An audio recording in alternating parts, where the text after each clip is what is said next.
All right, everyone. Welcome once again to the Faces of Business. I'm your host, Damon Pistolka, and with me today, I am very excited because we've got Tim Yurek from Tier 1 Capital, and we're going to be talking about harnessing the power of business debt. And Tim, welcome. Well, thanks for having me, Damon. It's a pleasure to be here. Well, you said something before we got on. It's not how you use your money, it's or what you buy, it's how you pay for it. So I think that's going to be a fun conversation we're going to have.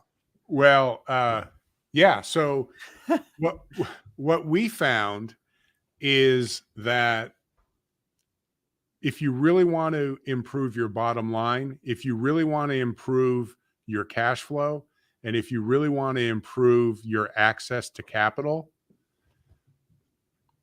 the thing that's holding you back, as business owners, we always feel that there's nothing, there's not a problem that more sales can't solve.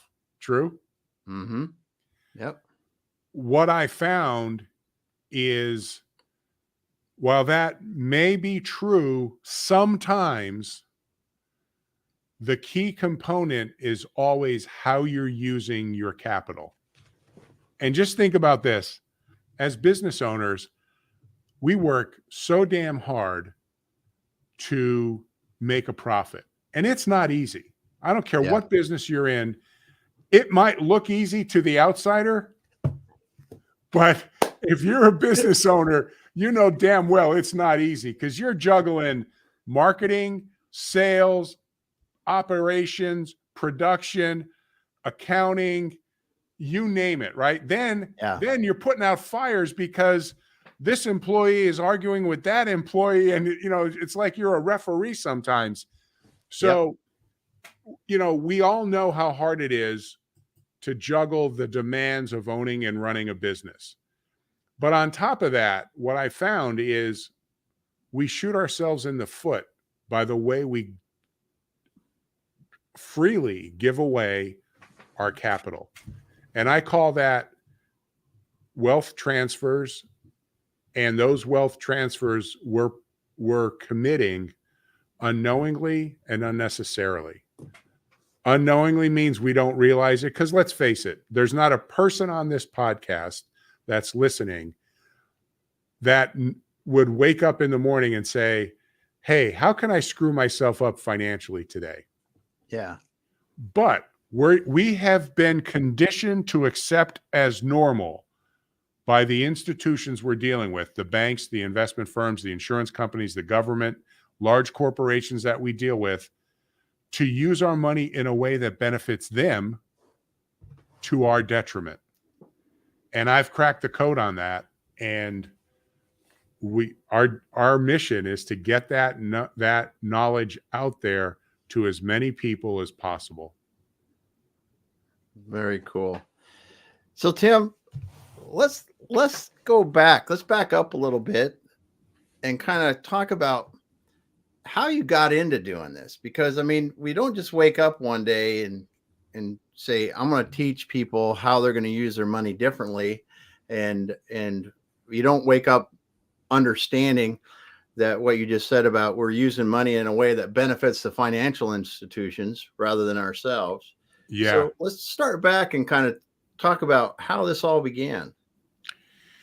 That's a great question.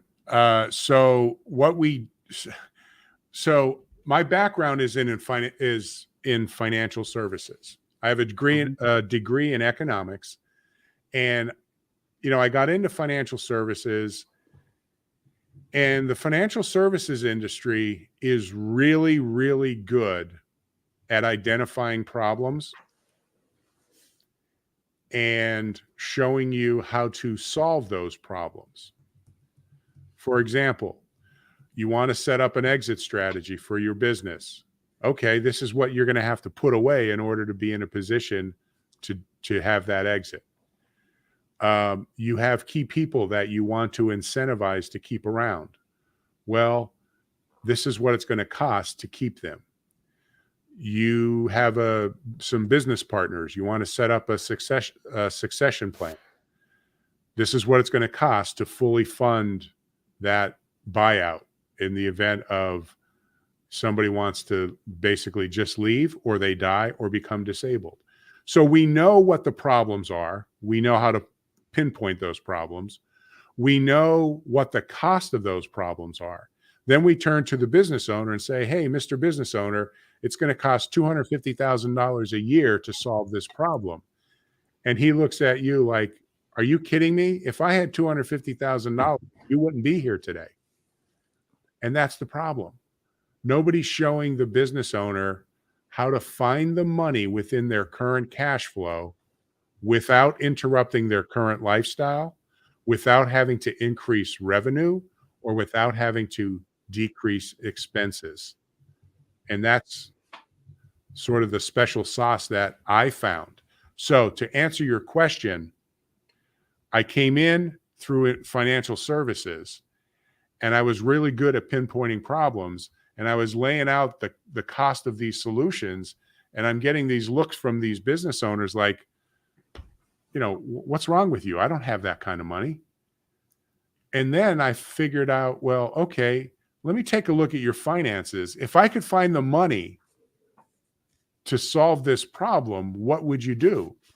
Well, my gosh, I'd do the problem. I'd solve the problem.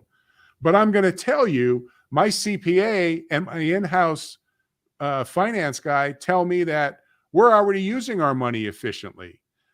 Yeah, you are, according to conventional wisdom. But let me take a look. So we take a look, we go back, we say, okay, here, you need $200,000. Here's $250,000. Well, how did you do that? Well, it's right here. And we look at 5 areas: taxes, how they're paying for their real estate, how they're funding their retirement, how they're paying for their children's college education, and finally, how they're making, and this is the big one, how they're making major capital purchases. And that's when we found out that it's not what you buy, it's how you pay for it that matters. And with a simple shift, you can control more money, more cash flow, and more importantly, we always say, whoever controls your cash flow controls your life. And it's so now, if you're in control of your cash flow, you're in control of your life, whether that's to set up your exit for business succession or just to have a better lifestyle. So these were the things that we found. And I can give you, do you want me to give you a couple examples of how we Yeah, that'd be great. Out here on the East Coast, there's a company, it was a retail business. And what happened was there were 5 siblings that worked in this business for another regional retail business. And that regional company sold out to a national entity. And that national entity looked at the business, the various locations that they had purchased, and determined that certain locations were just not large enough to justify, running that operation. So it just so happened that these 5 siblings all worked in one location that got closed down. So now they've been working in this industry for about, anywhere between 10 and 15 years. And now they're out of a job. And it was the only thing they knew for their business career. So they did a market feasibility study and saw that there was a need for a retail store in this particular neighborhood. So they went out and they got a bank to buy into their dream, and the bank put up $2 million, and they used it to capitalize their business. And then by having the business capitalized, they were able to sell enough inventory to generate a profit, and then take the profit and pay off the debt. And as you would imagine, they got so good at it that they paid off a 20-year note in 8 years. Wow. So now they're thinking, hey, we hit the lottery. So they increased their wages and did other things. And about 2 or 3 years later, they did another feasibility study and found out that there was the local area could stand to have another store. So they went out and now think about it. They didn't have any access to capital. So what did they do? They went back to the bank, hat in hand, and said, "Hey, can we please have more money? We want to open up a second location." And bank said, "Sure, absolutely." So now fast forward, they're into that second store about 8 or 9 years. One of the partners gets sick and they need to buy him out, but they don't have the cash or the cash flow to do that. Then, now this is almost 20 years into their business history or their business journey, and none of them have any financial security. Yeah. And they realized that when this one brother got sick, well, gosh, if this happens to me, I don't know if the business can support this. So that's where I came in. They wanted business succession. They wanted to pay for this one brother to be bought out. And they also wanted financial security. They wanted an exit strategy for the other 4 partners. So with my business training, my industry training, what do? I say, okay, here's what it's going to cost.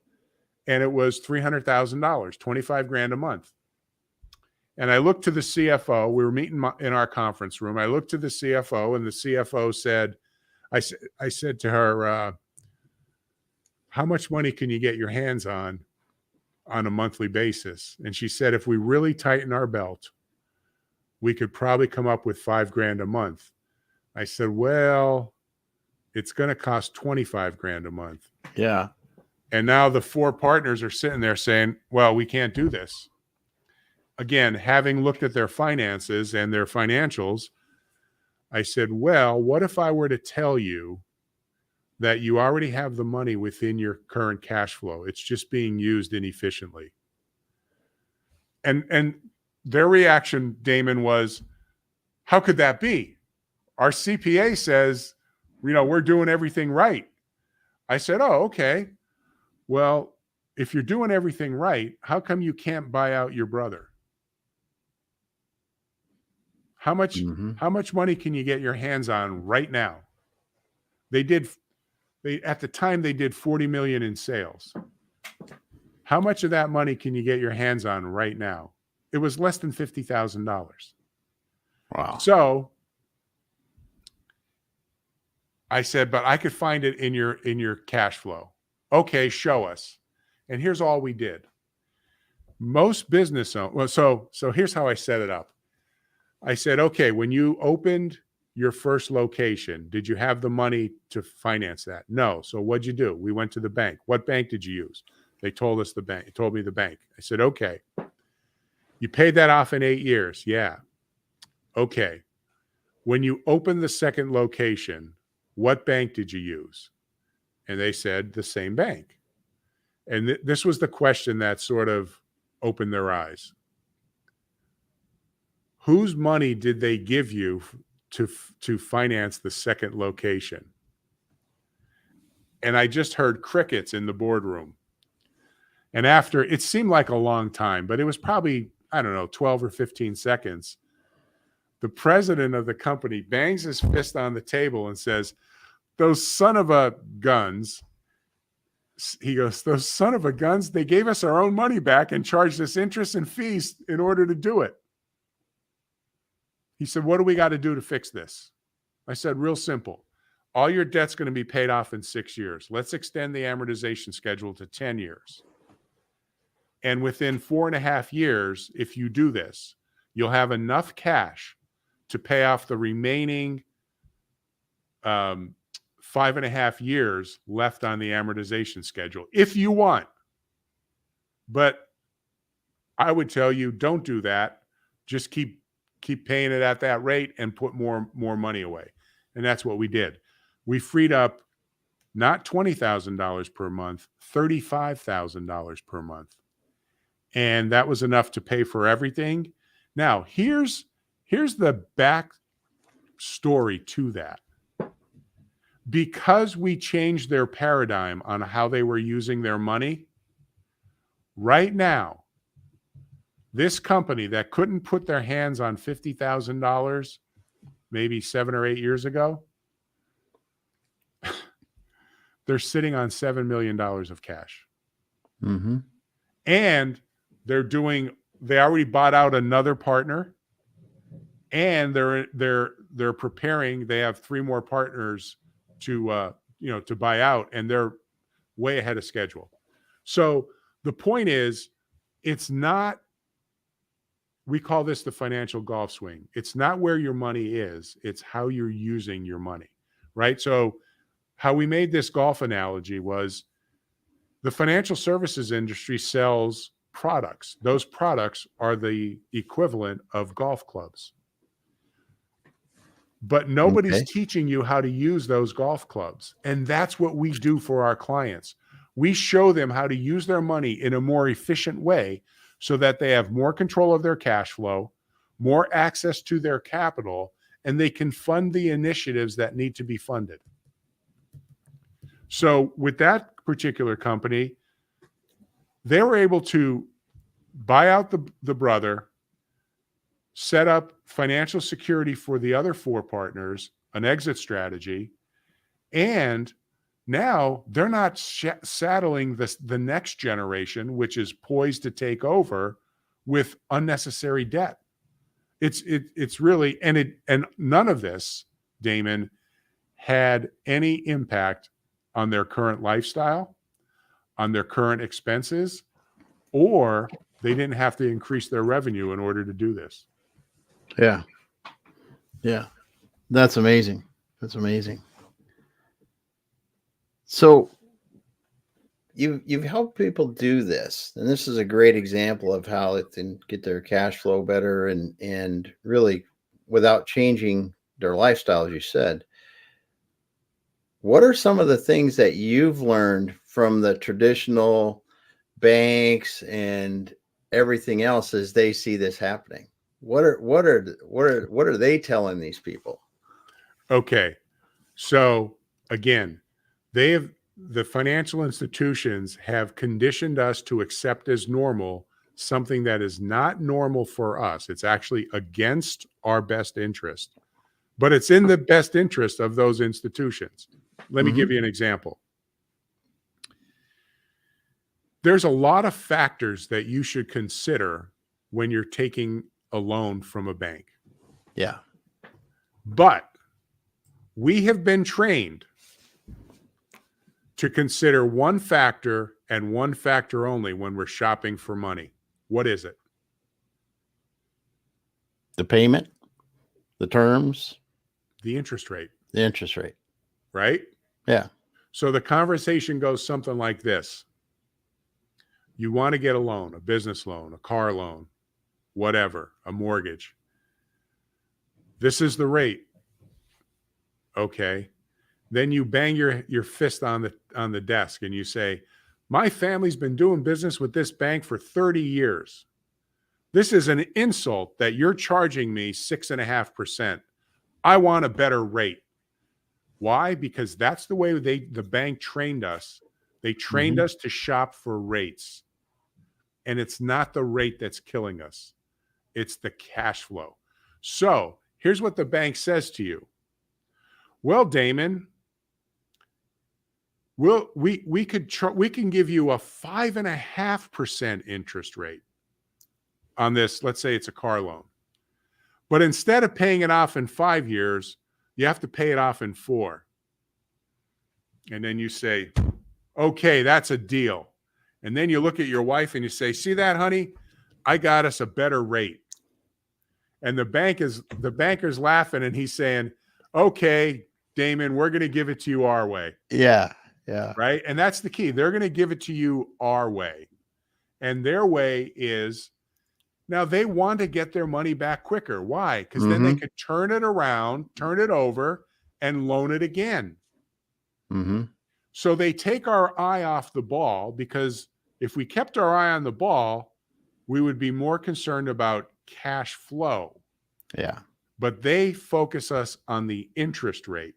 So our eye Mhm. is off the ball. And then all of a sudden, we're making foolish decisions. Another thing. So here's another thing. We had another business. It was a trucking business. And they paid cash for all their trucks. And those trucks are Oh, not, oh, yeah. they're Oh, not cheap. oh, yeah. So what they would do is they would pay cash and then start putting money away after that. And then in 3 years, buy another truck. And they kept they would turn their fleet over. They would keep their trucks for about 6 or 7 years, trade them in when they got 6, 7 years old. And then, but they paid cash all the time. And I was explaining to this business owner, so here's another company, they needed to fund a succession plan. It was 2 partners. Mm-hmm. And I said, well, here's what it's going to cost. It was, I don't know, it was like $80,000 a year. And they're like, well, we don't have that kind of money. I said, well, if I could find the money within your current cash flow, what would you do? Well, we would fund this plan. I said, okay, I found the money. Here it is. And it was real simple. I said, instead of buying a truck every 3 years and paying cash, what if we financed and paid it off in 5 years?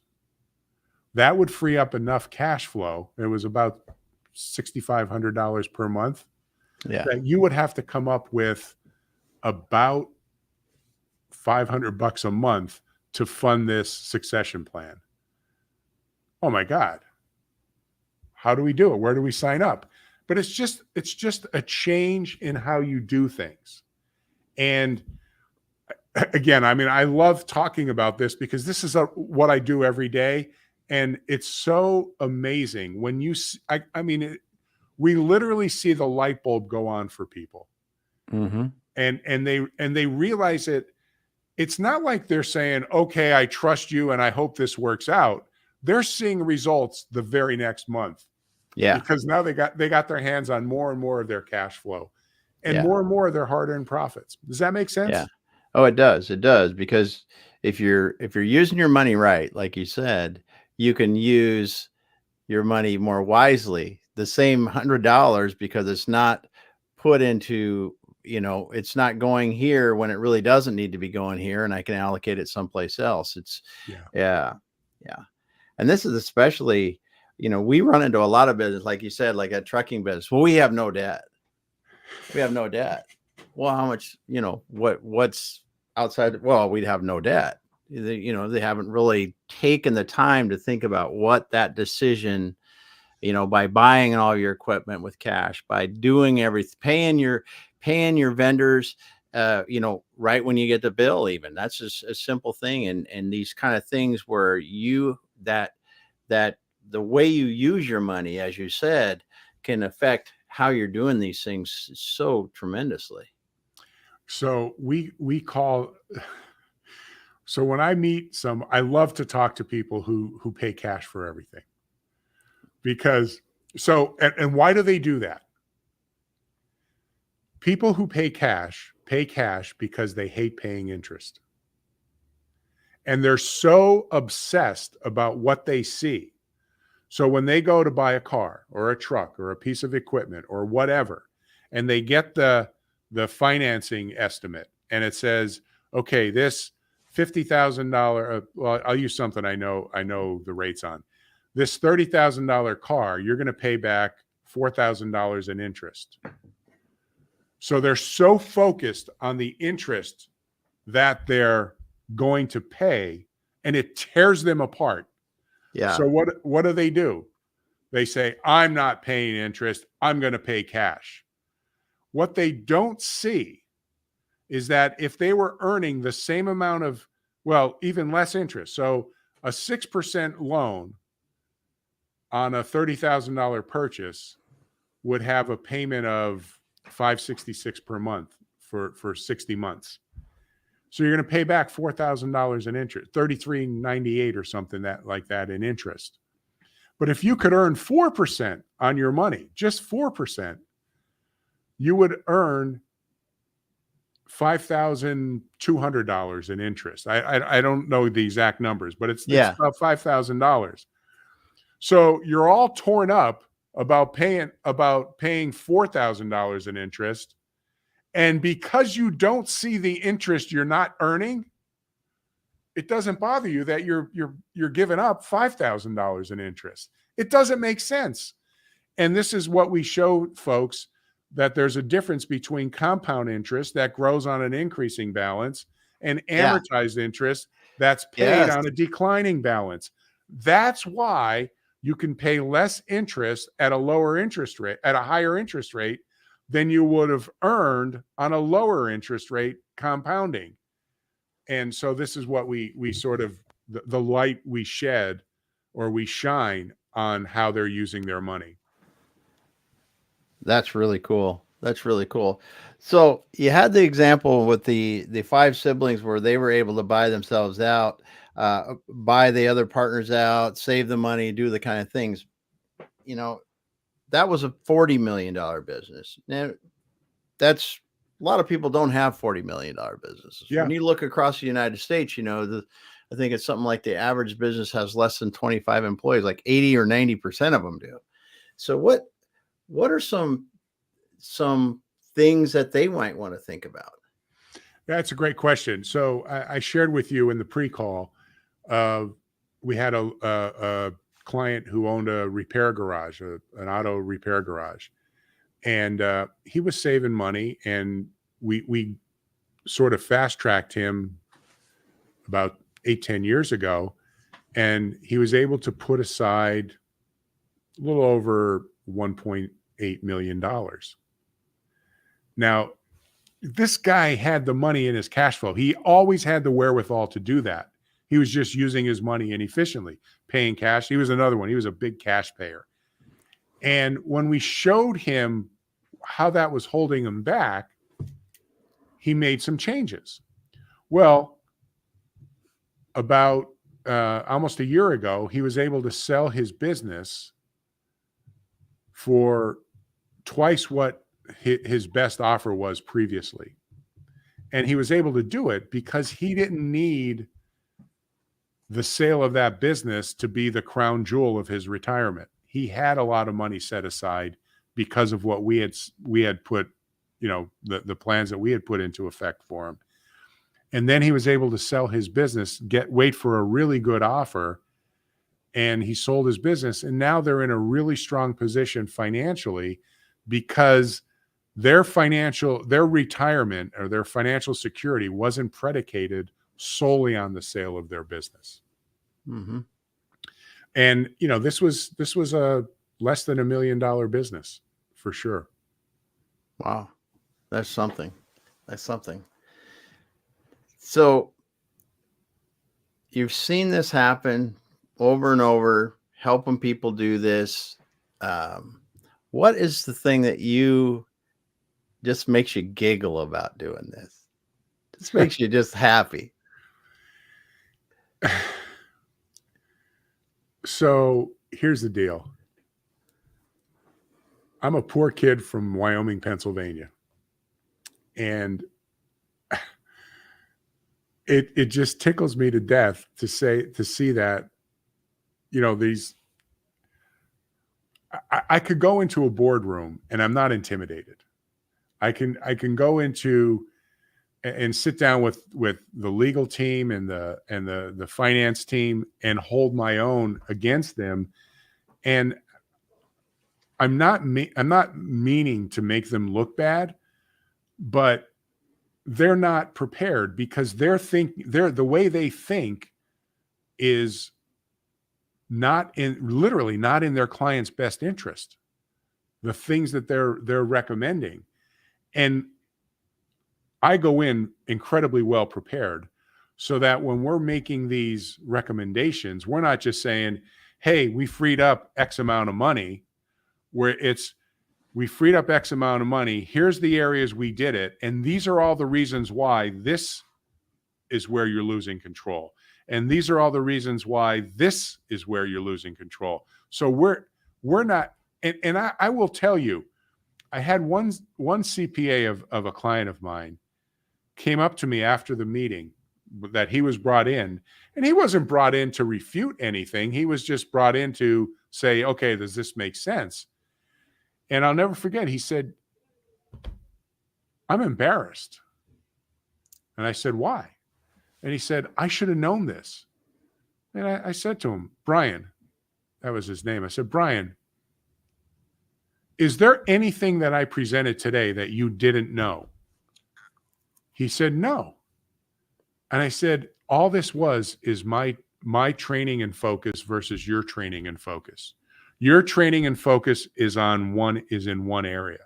My training and focus is on a little bit of a broader scope.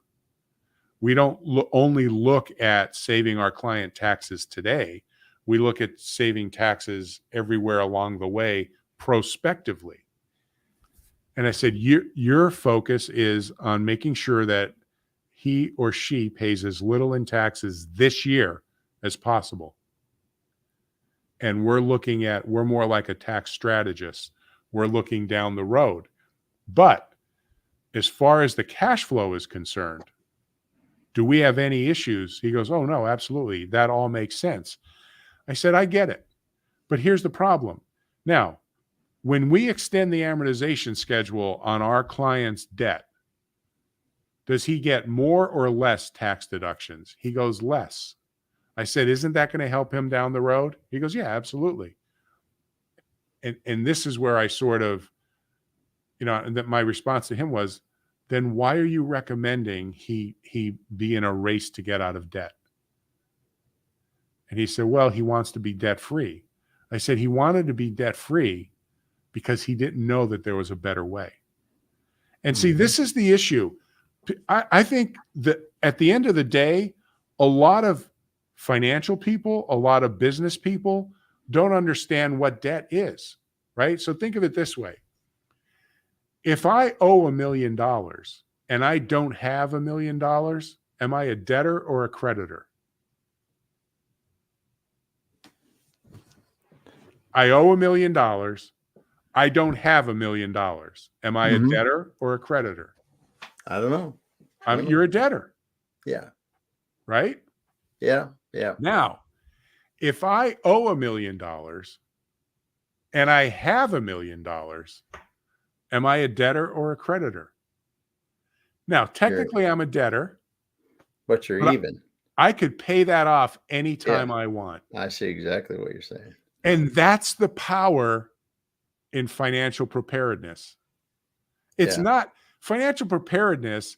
Financial security isn't paying off your debt. It's being in a position to do so if you so choose. And so think about this. Interest rates have just risen. We're at the highest rates we've been in almost 15 years. Mm-hmm. Yet I have clients or prospects who come to me. I had this business owner in Oklahoma come to me about 3 weeks ago, talking about wanting to pay off his mortgage on his home. He's got a rate of 2.25%. And I said, well, okay, if you do that, how much cash will you have? He goes, well, I'll use all my cash to pay it off. What if you need to buy a car? What if you need to, what if you want to expand your business? What if you need to buy additional equipment? What if you want to recruit a stud salesman? Where are you going to get the money? He goes, I'll borrow it. Do you know what interest rates are now? No. Well, I'll tell you, on a business loan, it's about 7.5%, 8%. At the time, it was 7.5%. It's 8.5% now. Yeah. So I said to him, does it make sense to pay off 2.25% debt only to borrow at 7.5%? He said, no. I said, why are we even talking about this?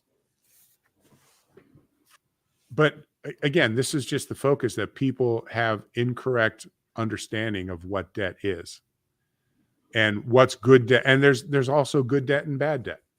So, we have these discussions, and here's the deal. Like, we don't charge anything. And I have colleagues of mine that say, you're giving away the store. Why are you doing that?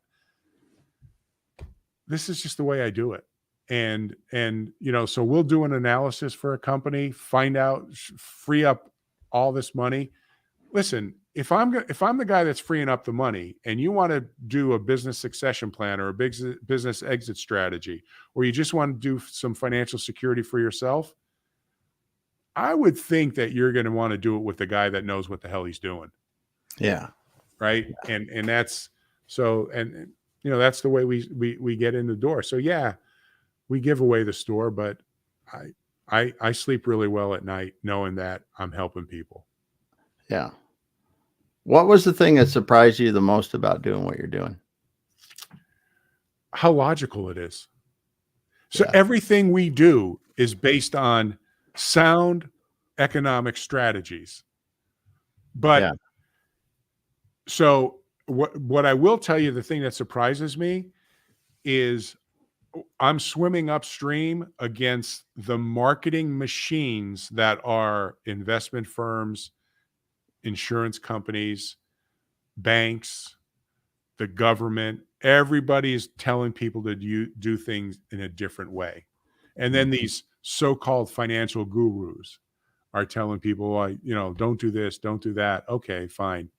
But, you're not going to have a good time doing it the way they recommend. I could tell you that. It's funny. There's a saying my mentor, Nelson Nash, said to me one time. He said, Tim, when you have access to capital, opportunities will find you. And Damon, you have no idea how prescient that was. And I see it every day for myself. And I have clients that, because they're sitting on so much cash and they have access to so much more of their cash flow, opportunities are coming across their desks at a rapid pace. And the great thing is, like, there was this one client of ours, he, was frustrated that he didn't have many opportunities, and the ones he did have, he couldn't afford. And now things that he would have jumped at, he's turning his nose to, because he knows there's better opportunities out there. And, I always say, like, opportunities are like buses. If you miss one, there's going to be another one in a half hour. And sure enough, that's the way it's been working. So hopefully that makes sense. But that's the thing that sort of was surprising. Yep.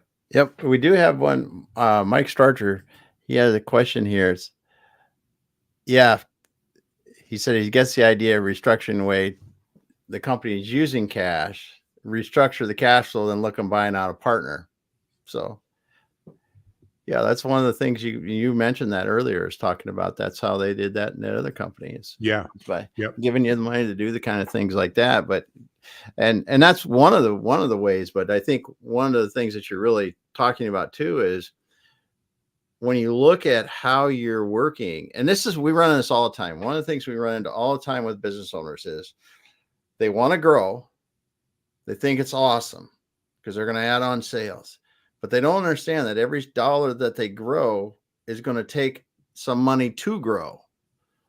They don't really think that it's either inventory, it's equipment, it's AR, there's all kinds of cash it takes to grow.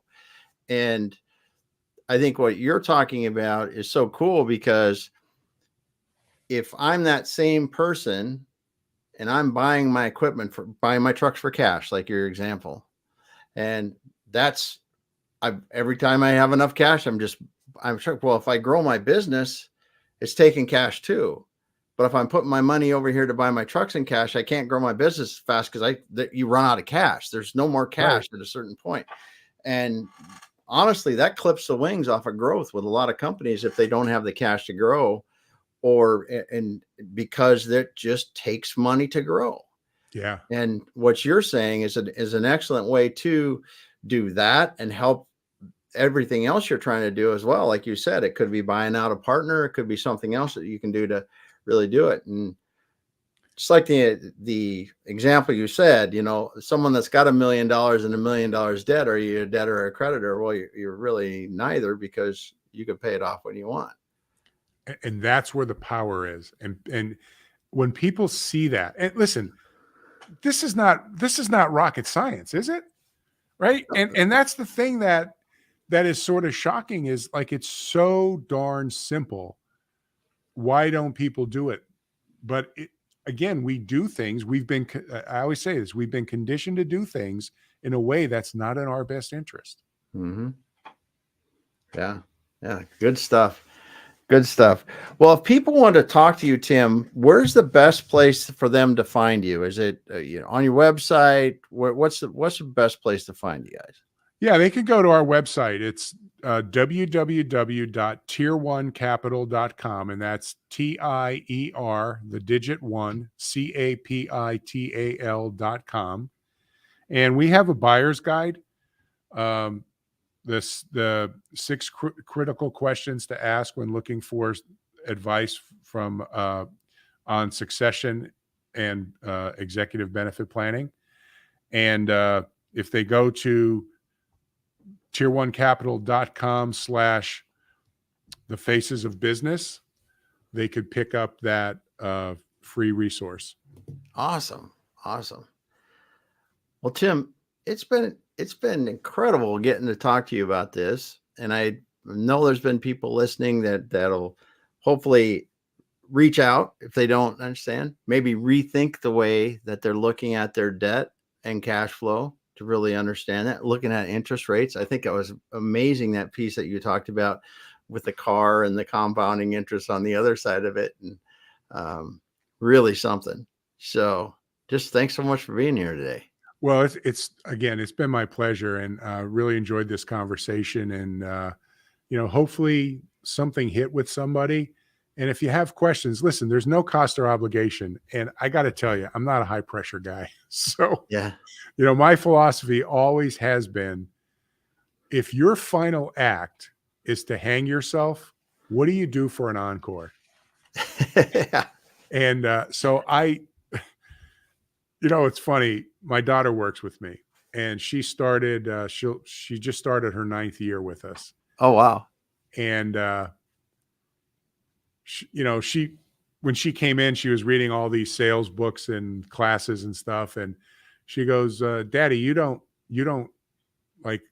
close. I said, no, I know.